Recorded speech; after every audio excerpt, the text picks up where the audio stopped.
All right. We are live. Special treat today. My buddy Shaun Lenhart, Lenhart Home What's up, guys? Services. Looking forward to a really fun conversation. You hear from me, the mortgage guy. I have a lot of conversations with real estate agents, but I think something that will be an interesting perspective. We're talking about real estate is the guy who's doing the inspections, right? You've seen from the worst of the worst in 2020 and 2021, people waiving inspections. Sometimes you come in after the fact and you get to see that. Dude, I'm looking forward to those conversations. One thing that I think I want to remind people too, before we even start this conversation is, we're in a different market and it might feel like a big disadvantage or hurdle or negative. The interest rates are higher, but the good news is sellers are willing to negotiate. They're willing to lower their price. They're willing to pay seller concessions. And probably as important, as I'm sure you'll attest to, Shaun, they're willing to give you inspection contingencies and all these other contingencies that really got thrown out of the window, right? So I guess first introduce yourself. Who are you? What do you do? And then we'll get into some Q&A. Yeah, no problem. I'm Shaun Lenhart with Lenhart Home Services. I've been doing inspections for about 10 years now. My dad was a contractor. My grandfather was a contractor. My dad's been doing inspections for about 25 years now.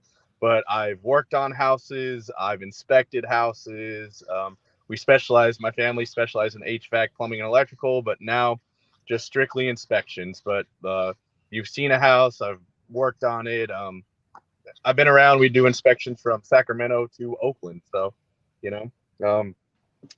just specialized construction. I've done project management to doing plumbing, changing out galvanized plumbing to copper. So you name it, I've probably done it. All of it, right? Well, I'm sure you've seen a thing or two in your, probably thousands of inspections. Tell me fortunately and unfortunately, right? Right. Yeah. You can't unsee it. You can't unsee it. No. It's got to go on the report. No. Tell me some of the horror stories, because I think this is something that people are it's going to be a benefit to be made aware of why you want to have an inspection. In 2020 and 2021, people were like, you know what? In order to get my offer accepted, no inspection contingency, 100,000 above list. But the good news is I got a 2.75% interest rate. Tell me where some people wish they would have had an inspection. When it comes to horror stories, right? In construction, anything can be fixed. You look at things can be fixed. What a horror story for me is more like you're a first-time buyer. You're going into the market. You have to write crazy offers. You're going 100,000 over, just like you said. You have that interest rate. But I had a call in Hayward I did one time where I did an inspection after the fact. I think everything totaled to about $175,000 for a first-time buyer.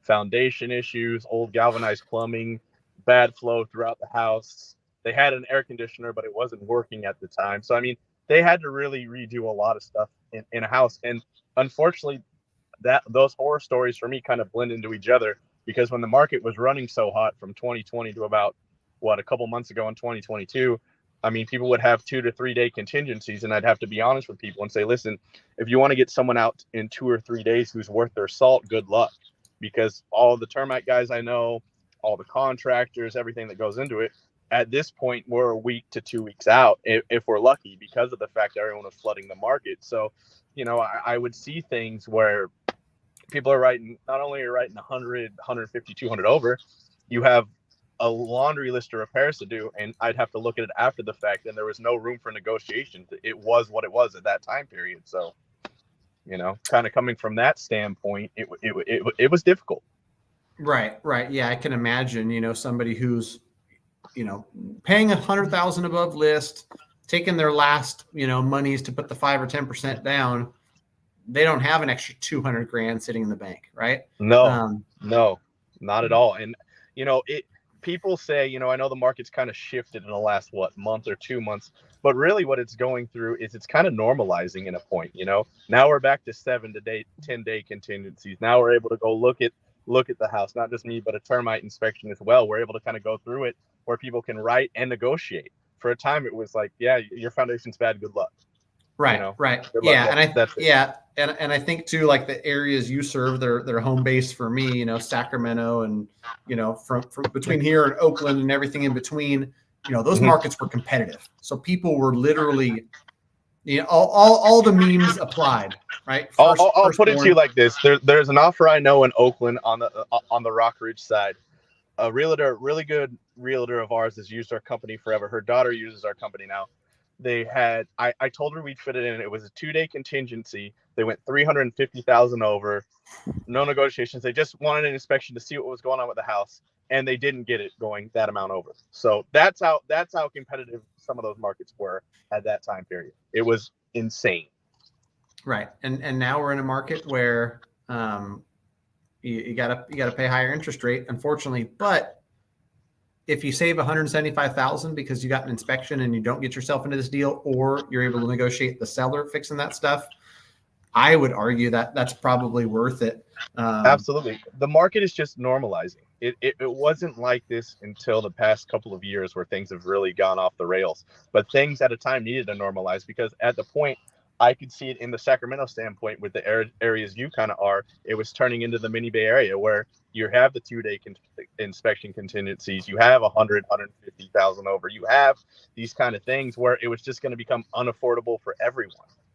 And at a point, the market needs to shift to where you have some affordability back in it. You have some negotiations. That's what real estate, from what I've seen, I'm not a realtor by any means or anything like that, but I always saw growing up, just from my family in inspections and construction, there are always negotiation concurrency periods and contingency periods, which kind of disappeared for a couple of years. Right. So, right. Yeah. That's not normal. I had somebody, I was having a realtor conversation earlier today, and she's telling her clients like 2020 and 21 weren't normal. Like that's like irrational, not normal. Just kind of forget about that. In terms of rates, how offers were written, that was new for everybody, right? And so I'm curious from your standpoint too, has your order flow increased? Are more people ordering inspections? So for a while, Matt, it was about a 90-10. And what I mean by that, it was 90% listings. A lot in the Bay Area, they do everything up front for the fact that there's 2 to 3 day contingencies. They want to have an inspection company out to verify here's what's going on, give it in the packet with the disclosures to the buyer. So I was doing 90-10s for a long time.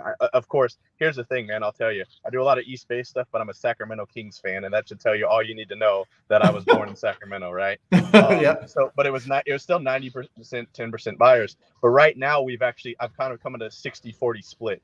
As in, I'm getting about 60% listings and 40% buyers. Buyers are able to get back in the game, give us a call, and I'm able to say, hey, unfortunately, I run a 2-man show. It's me doing inspections and my father doing inspections.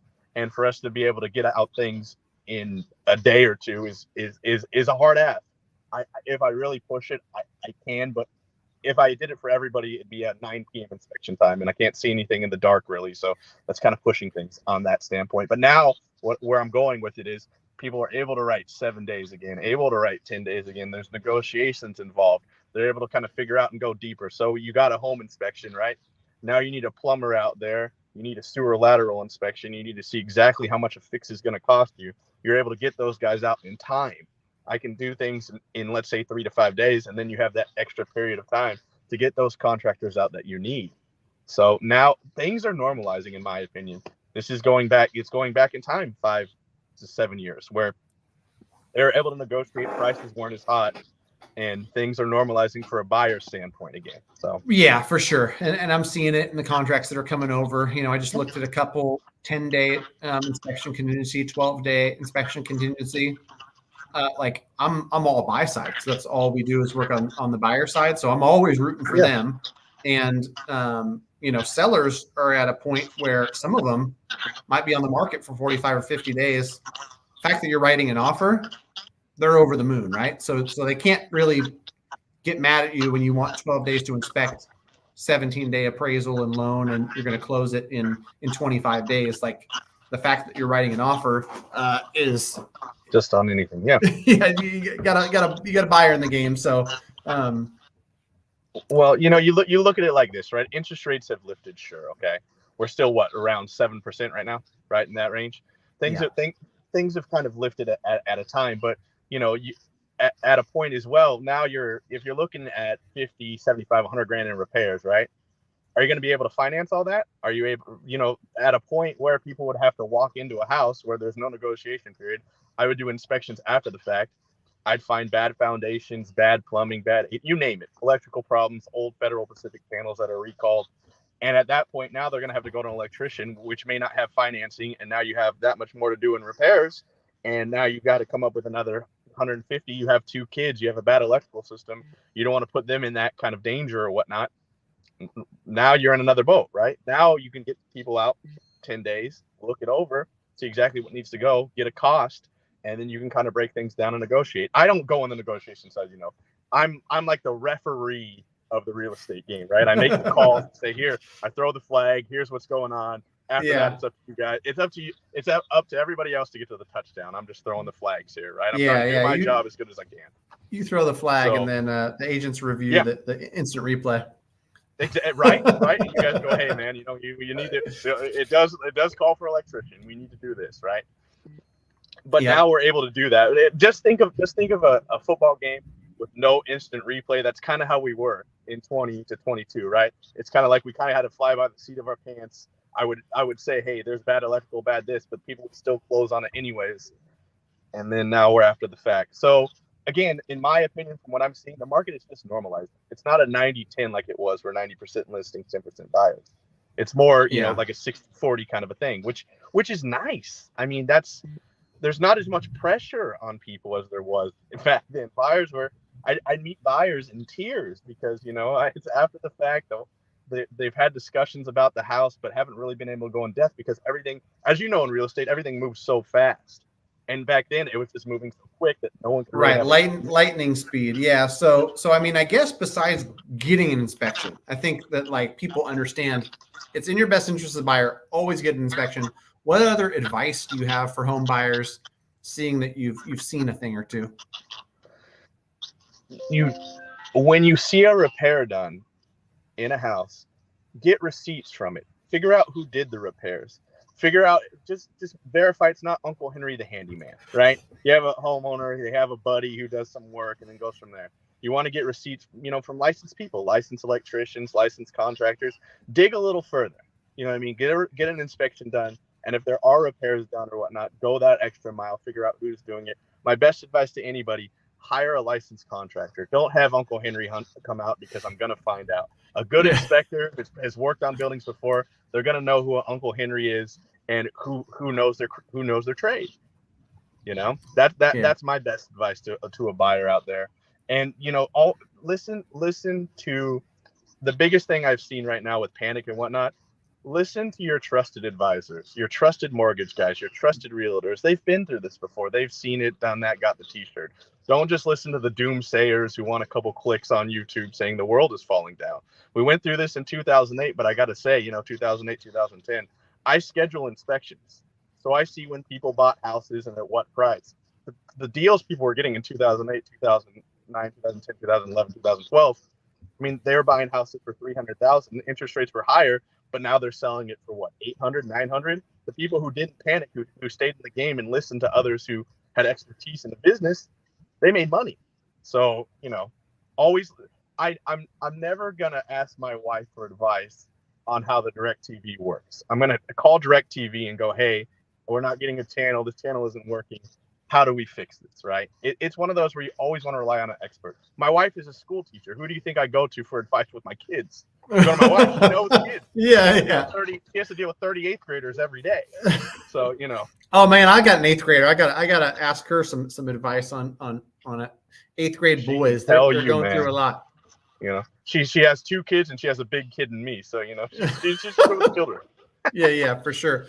Yeah, my wife definitely always says she has 3 sons, the 9 and 13-year-old, 2 sons and a daughter, and the 42-year-old. Right. But yeah, I think it's one of the biggest things that people need to be aware. Listen to people you trust that are actually in the industry.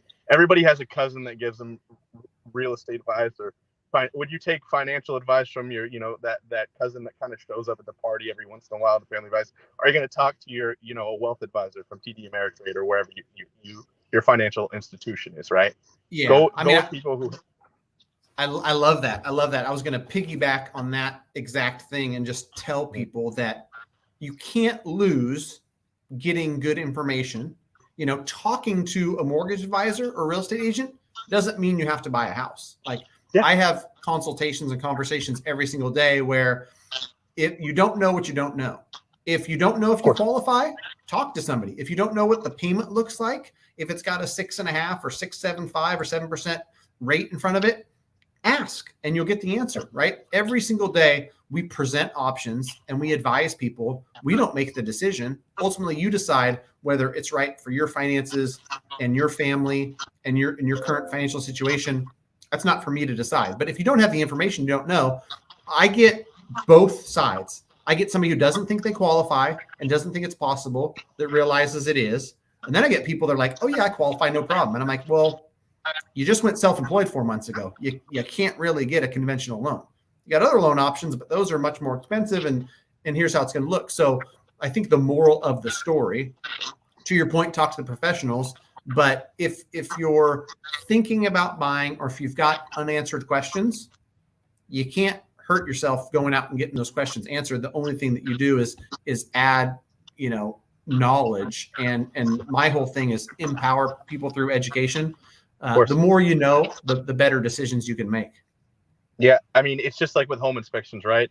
You can go to a course and be certified through Korea and get out of it in a couple months. But, the way I like to do things and the way I've hired people before it is if you have experience working on buildings. I love, you know what I mean? I love seeing a contracting background or an HVAC background in some of that stuff. Because if you have experience working on it, you've probably broke it before and you've probably been there where you're like, okay, you've seen the different things. You've seen the homeowner's way out of doing things, right? Again, it's all about just going back to what you're talking about, licensed professionals. It's the same way in construction. You always want to hire that because sure, you can hire Uncle Henry the handyman, but you're going to end up paying 3 times. One time for Uncle Henry the handyman, another time you trying to fix it, and the third time calling a licensed professional. Or you just do it once and then you're done. It's going to cost you a little bit more, but you're going to be that much happier with the results. And I'm going to see it. And then so I spend half my life doing inspections and the other half on the phone with buyers, sellers, you name it. Because a lot of those inspections go in disclosures. A buyer will call me and ask me my opinion on the building. I'll look at the report and kind of walk them through it, right?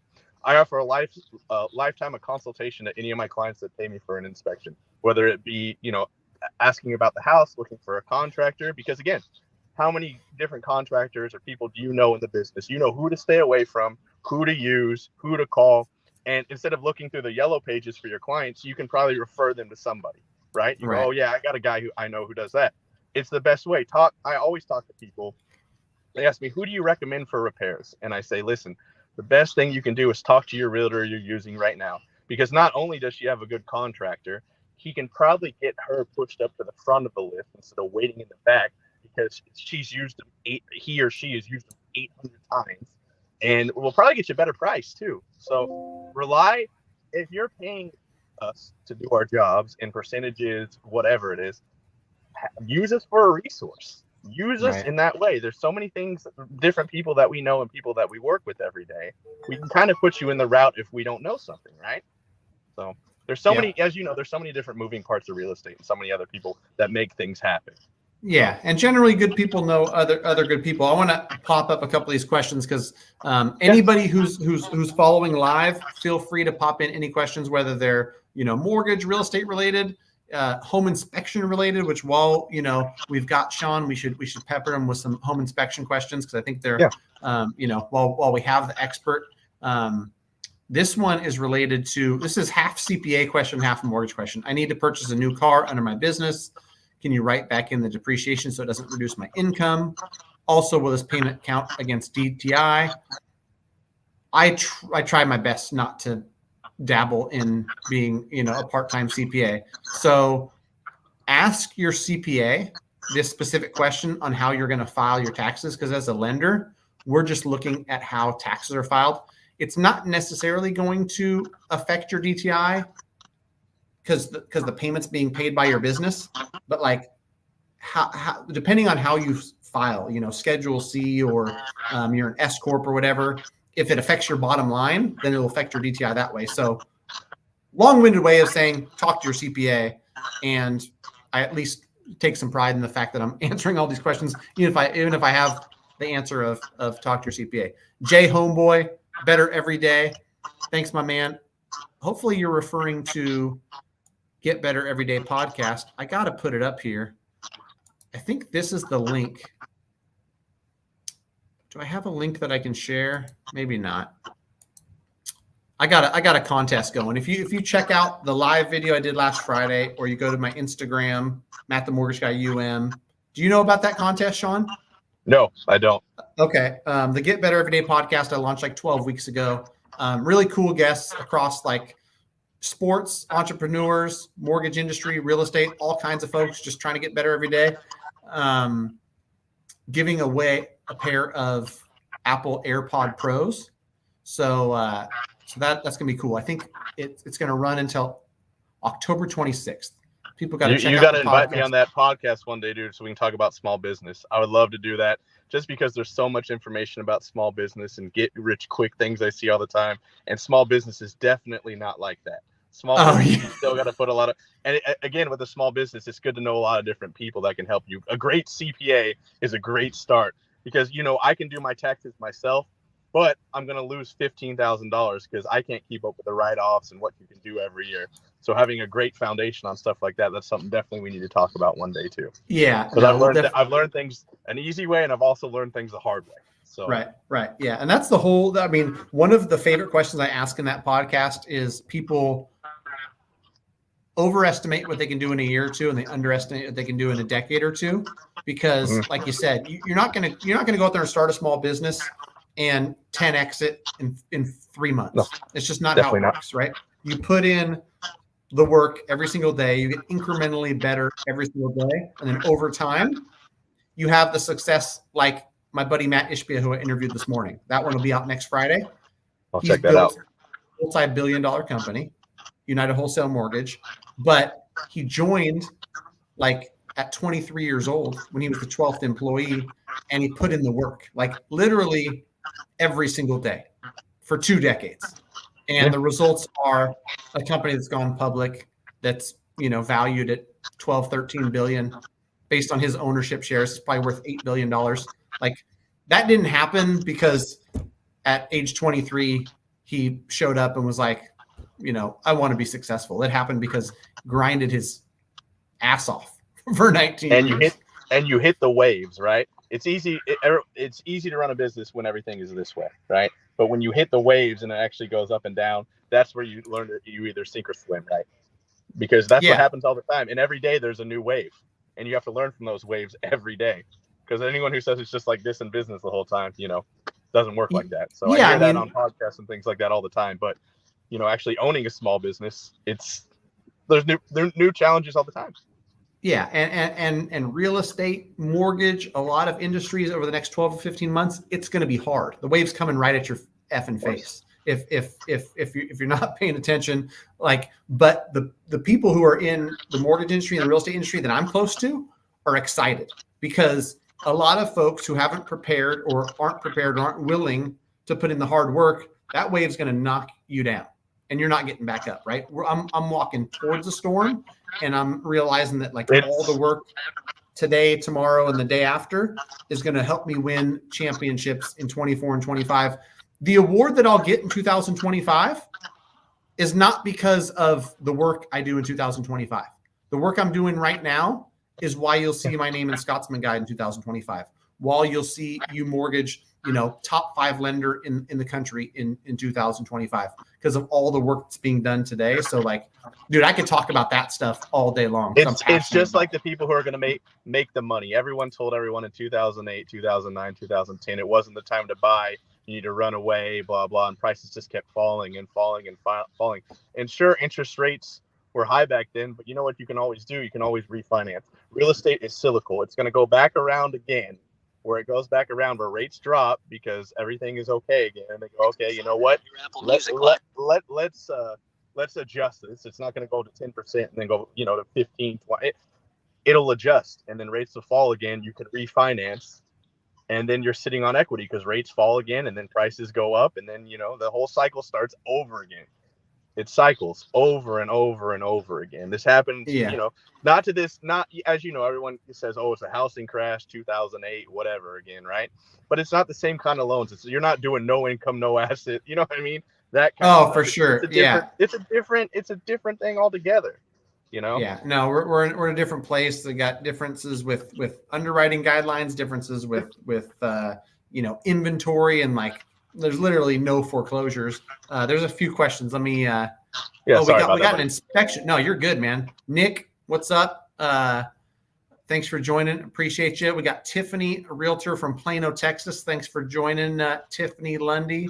Kira Sue, when looking for a good home inspector in San Diego, what are some red flags to avoid landing on inexperienced inspector? Would like to avoid most surprises. This is a great question. How would you respond to this one, Shaun?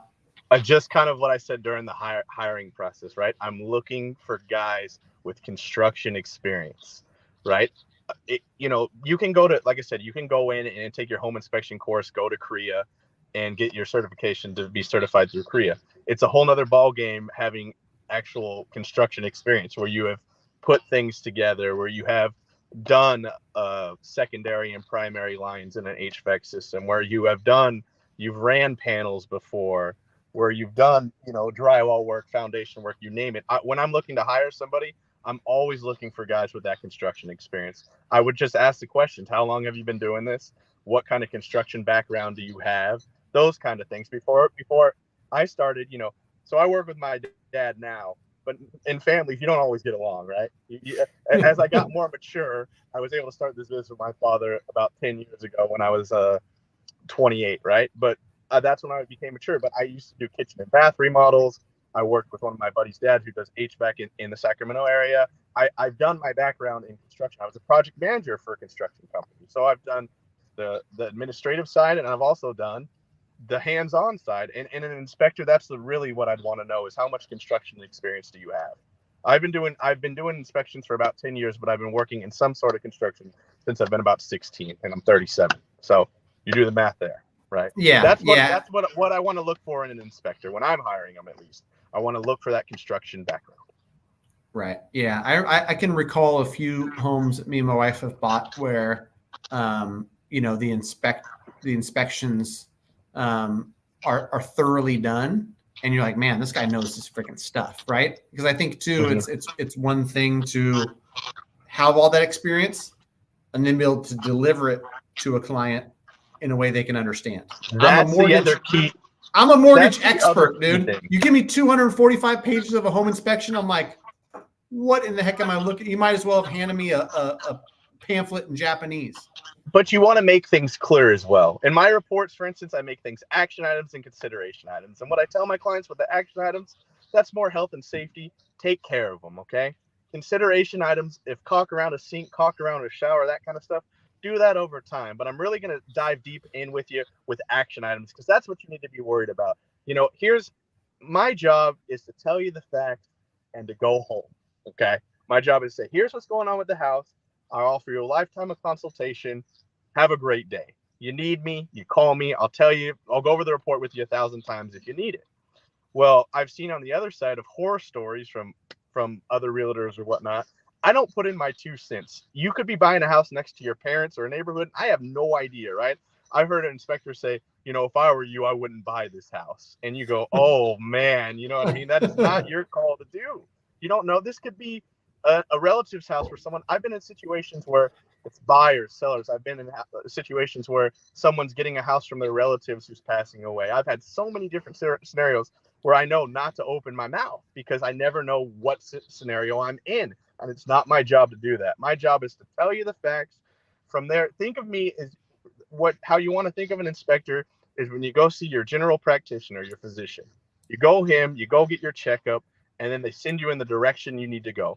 Ears, eyes, nose, throat, stomach, whatever it could be, you go to that direction. My job is to point you in the right direction of where you need to go next. That's what you want. You want an inspector?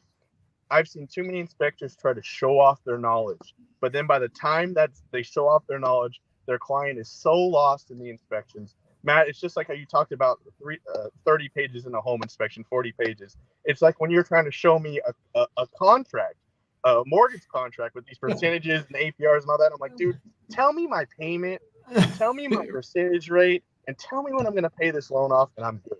That's what you want to find in an inspector. Someone who does a thorough job, but makes things crystal clear for you as well. Right. Yeah. I mean, that's the true sign of somebody who understands their profession at high levels, when they can explain it to somebody in simple terms. So That's all you want. I can't write a real estate contract to save my life, man. But it but doesn't you mean can, that you want to hire the expert that can. That's what you're yep, looking for sure. You can inspect the heck out of a house. I think I had the banner here, Lenhart Home Services. I'll leave that up. I put it in the for. comments .com, yeah. too. If You're you're in looking in the North, East Bay or Sacramento, that's the area we services. But if you ever have a question, I don't mind answering construction questions because I've been in the industry for a long time, some way or the other. I've tried other industries. I've failed miserably. I'm not an office guy. I like to be out in the field. I like to be hands-on. I've tried office jobs. I can't stare at the same four walls a day. This is what you're looking at. My car is pretty much my office where I right? run my business for the most part. I just came back from Walnut Creek, so bear with me. But I wanted to hop on this live with Matt to kind of give knowledge. And we've been here before. The real estate market is cyclical. The most money I've ever seen people make was probably through 2008 to 2012, where people panicked and said, "Oh, the sky is falling," and people make these faces on YouTube videos and go, and you see these captions next to them saying, "Oh, the market's failing. Be careful of the economy." 60% But price drop coming. drop, but they're just doing that for people to click on it. Talk to your local industry leaders who can help you and direct you in the right direction, because it's always different whether it's the right time to buy a home or not. And every situation is different. Yeah, I mean, and the What thing it is too, I will say this until I'm blue in the face, and I'll tell people this as well. Like, I'm not all sunshine and rainbows. I'm not like Oh. you gotta buy and act now. Really, for somebody who's buying a primary residence and you're going to stay in this thing for 7, 10+ years, the timing is based on the person. When you're financially stable and able and in a position where it makes sense to you, that's when you buy. You don't let the market dictate based on price, based on interest rate, based on all that. Nobody's done well timing the market. Warren Buffett in the stock market, like it's a long game. Real estate is, you don't treat it like Bitcoin or Ethereum or any like NFT, right? Where 20x's in 3 months. But if you hold real estate for the long term, there's a reason why 90+% of millionaires and billionaires own real estate, because it's an asset that performs over time. And I got to accentuate over time. If you're thinking about holding a piece of real estate for 1 year and then you're going to move to another state, go ahead and rent. I'll tell you that you should be renting. But if you're holding it over the long term, I'm a big proponent of home ownership. So I'll let you get back to work, man. I know you got some inspections. Absolutely. Just leave it on the note we were talking about. Like I said, I schedule all of our home inspections and see it. The most money I saw people make is when everyone panicked. From 2008 2012, I see houses in Pleasant Hill that people bought for $345,000 that are selling for $1 million, $1.1 million, and everyone else said, "Don't do it. It's not good advice." But at their point in time, they're able to get a good deal. There was a lot of inventory on the market, and they're able to get it at a fair price, and now they made a huge profit. Instead of listening to your neighbor who works for the post office, no knock to the post office, anything like that. Talk to the people who are involved in this every day. Like I said, I've been doing this about 10 years, but I can talk to my dad. He's been doing it for 25 years. He's seen 2008. He's seen these things happen, and he sees market shifts, and exactly what it is. It's market shifts, not market crashes.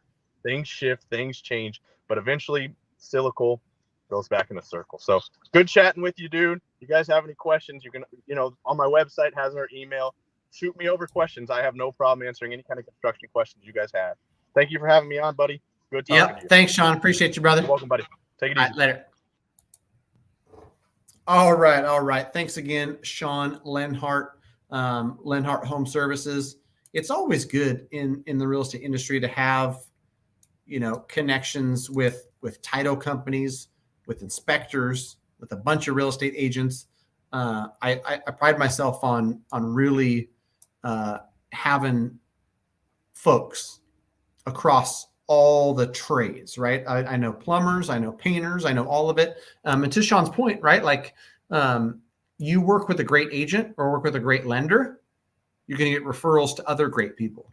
I'm going to stay on here for another 10 or 15 minutes. If you have any questions, feel free to fire away. If nobody has any questions, I might cut this thing short, but in the world of mortgage and real estate, it's more of the same in mortgage.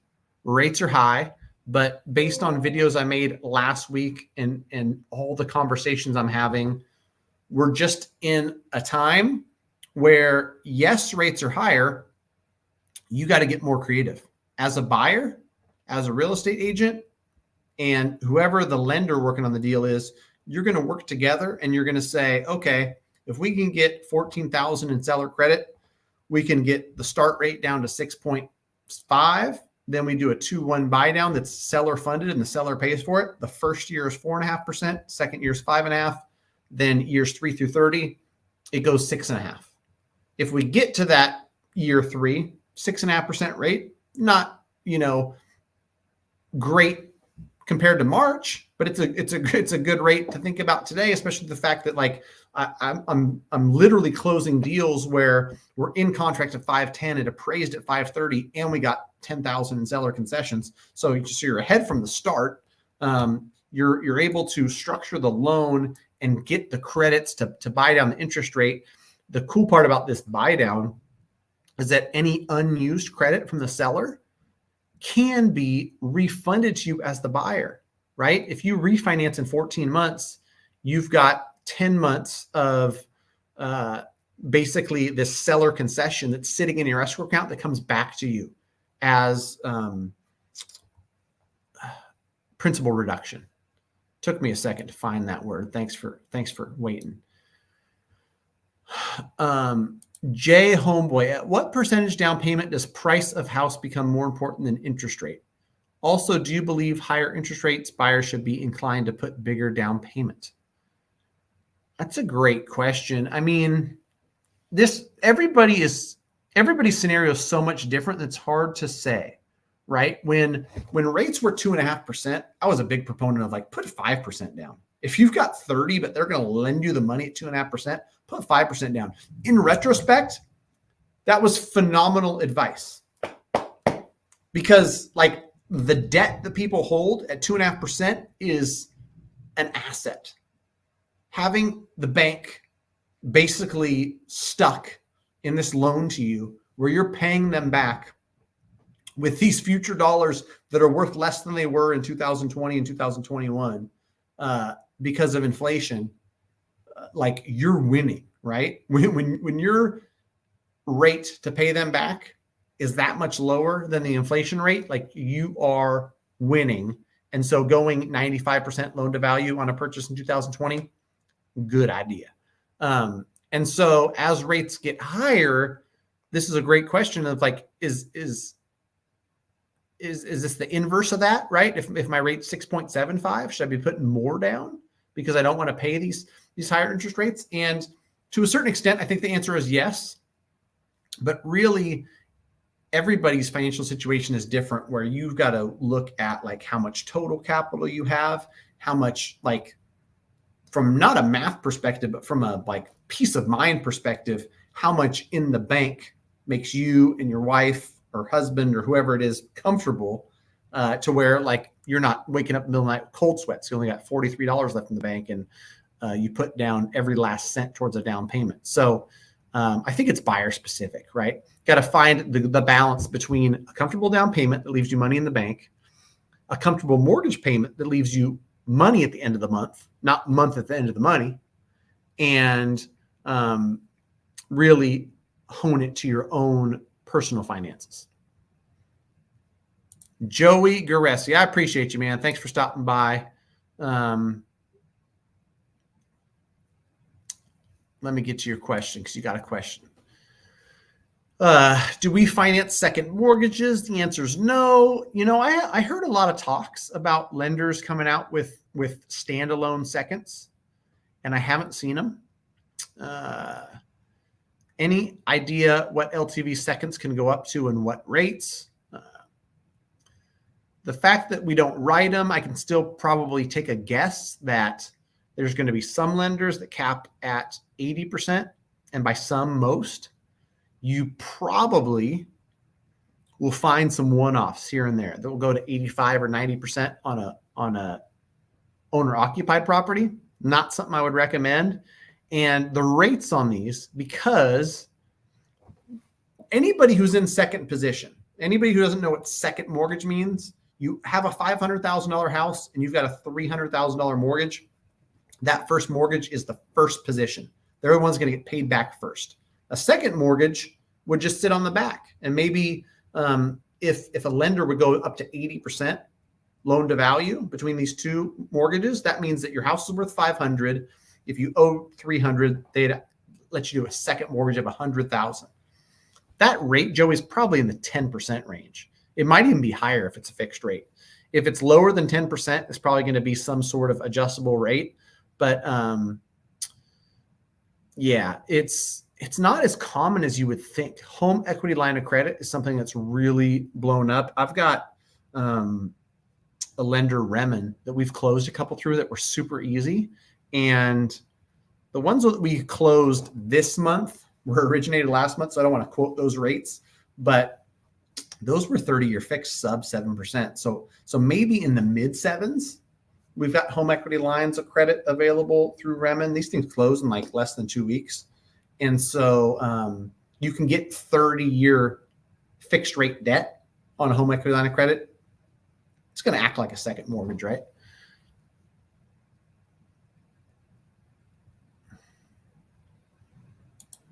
See, now you're asking a different question, Joey. You're asking, current seller has an assumable loan. So what you're asking is a lender going to take a second after you assume the first in order to fund the remainder of the deal? I think that answer is no. And that's the problem with these assumable loans is you've got somebody who's got an FHA loan or a VA loan. The government ones are assumable. Conventional's not. And this question comes along quite a bit. I actually had a buddy of mine reach out over the weekend who's an agent, and he said, VA loan, I'd love to assume it 3%. Well, great, but if they owe 312 and the house is worth 600, you got 288 grand to come to bridge the gap. So that's really the problem where, like, as much as I love investors getting creative and going out there and finding deals, like, you are looking for a needle in the haystack when you're looking for something to assume.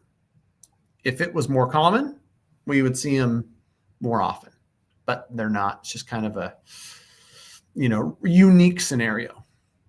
All right, ML, thanks for joining. Appreciate the question. I want to move funds from my checking to a different bank savings account. Will it be an issue with the lender? It's better to not move any money. And we have like a template that goes out when somebody goes into contract and says, please don't move any money. If you do, let us know. You're going to have to source it is really the only thing. So you're going to have to show September, October bank statements from that account where it left to show that account balance and the fact that it left that account. Then you're going to have to show 2 months of bank statements from the new account where it landed. And then it's going to come into escrow. So if you can avoid it, great. If not, it's just going to be more paperwork needed on your end. You're welcome. Thanks for joining. Thanks for asking the question.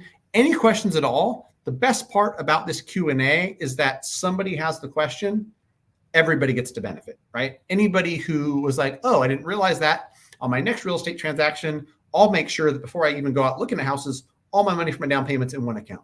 That would be ideal, right? And I think that the more this education gets out there for people to understand and know and avoid headache and issues, because nobody wants to provide double the documentation. Nobody wants to, have the mortgage process be a tough one or a clunky one. But, it is just because people jump in, they're either not educated beforehand, the lender they're working with doesn't give them that information up front. We try to give it to our clients, but I also understand it's a lot of information. You just got done reading a real estate contract. Now you've got, an email from the lender that's 90 friggin' lines long, and it says, don't do this, please do this, don't do this, watch out for this, sign this, do that. It's a lot of stuff, right? So anyhow, there's a bunch of do's and don'ts.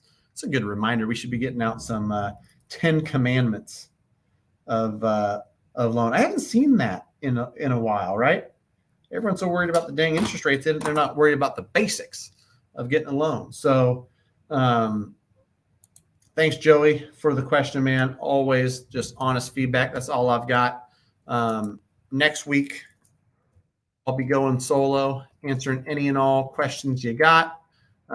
It's going to be an interesting fourth quarter. I think that if you're involved in real estate in any way, as an investor, as someone buying their primary, if you're a real estate agent, if you're a lender, now is the time to pay attention. Things are changing. It's volatile. There's going to be opportunity. There's going to be sellers that are really motivated to sell, and they're going to crush. Crush is not the right word. I just saw smash the like button, Joey, and you threw me all off there. But smash the like button for the YouTube algorithm. There's going to be sellers in position where they're like, you know what? Give me 400. I'm out. I've already moved to Tennessee. I've already closed on that house. I know I had it up at 449, but I'm not going to wait 3 months over the winter for this thing to sell. Things are going to sell slower in the winter. They always do. The last 2 seasons, winter real estate seasons that are generally really slow, were abnormally hot because interest rates were fueling demand. Interest rates were a steroid injection into the real estate market. And